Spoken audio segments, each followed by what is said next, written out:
Okay okay అందరికీ నమస్కారం మిత్రులారా.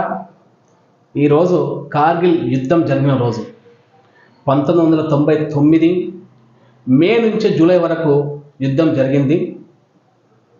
ముఖ్యంగా యుద్ధ వీరులను స్మరించుకుంటూ యుద్ధ వీరులకు నివాళులర్పిస్తున్నాను. అసలు కార్గిల్ యుద్ధం గురించి కొన్ని విషయాలు మనం మాట్లాడుకుందాం. ఈరోజైతే మనకు అన్ని పనులు ఏం లేవు. మా పెద్దోడు అన్ని పనులు అయితే చేసి పెట్టిండు. ఓ 3-4 గిన్నెలు నాటున్నాయి. ఎందుకంటే మా డాడీకి వస్తే పని ఉండదు, బాట ఉండదు, వీడియోలు చేసుకుంటూ కూర్చుంటాడని 4 గిన్నెలు వదిలేసిపోయి నాటున్నాడు. సరే ఓకే.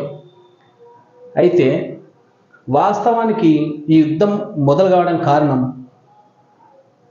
పాకిస్తాన్ సైన్యం, కశ్మీర్ తీవ్రవాదులు. మొదట వాళ్ళు యుద్ధం చేసుకుంటున్నప్పుడు అందరూ అనుకున్నది ఏంటంటే పాకిస్తానీయులు కశ్మీర్ తీవ్రవాదులు వాళ్ళు యుద్ధం చేసుకుంటుండ్రు అని చెప్పి ఒక ప్రకటన రావడం జరిగింది.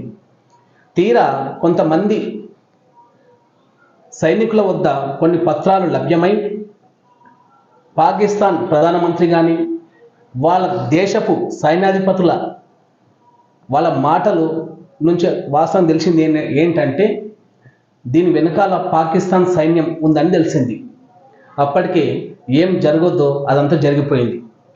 పాకిస్తాన్ మన భారతదేశం కొన్ని ప్రాంతాలను ఆధీనంలో తీసుకుంది. అప్పటికే దీనికి 2 లక్షల మంది సైనికులతో కాశ్మీర్ మొత్తము ఎత్తైన ప్రాంతం. అయితే మనకు ఆ ఏరియాలో మెయిన్ నేషనల్ హైవే అనేది ఒకటే ఉన్నది.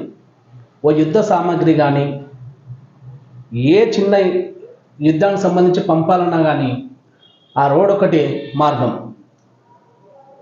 వాళ్ళకు పైనున్న వాళ్ళకు యుద్ధం చేయడానికి చాలా అనువుగా ఉన్నది. మనకేమో కొట్లాడడానికి అంత లేదు. అయితే మొత్తం మీద 2 లక్షల మంది సైన్యం మొత్తం వాళ్ళని తరిమి కొట్టి జూలై 27న కార్గిల్ విజయం సాధించామని చెప్పి ఒక ప్రకటన అయితే చేయడం జరిగింది. అయితే 27 ఈరోజు జూలై 26 ఓకే. అప్పటి అమెరికా ప్రెసిడెంట్ బిల్ క్లింటన్ కూడా పాకిస్తాన్ ప్రధానికి పర్వేజ్ ముషారఫ్ ఆయనకు ఫోన్ చేసి మీరు యుద్ధం నుంచి వెనక్కి రావాలని చెప్పి చెప్పడంతో యుద్ధాన్ని ఆపేస్తున్నట్టు వాళ్ళు ప్రకటించారు. ఇది మరొకసారి ఆ యుద్ధ వీరులను స్మరించుకుంటూ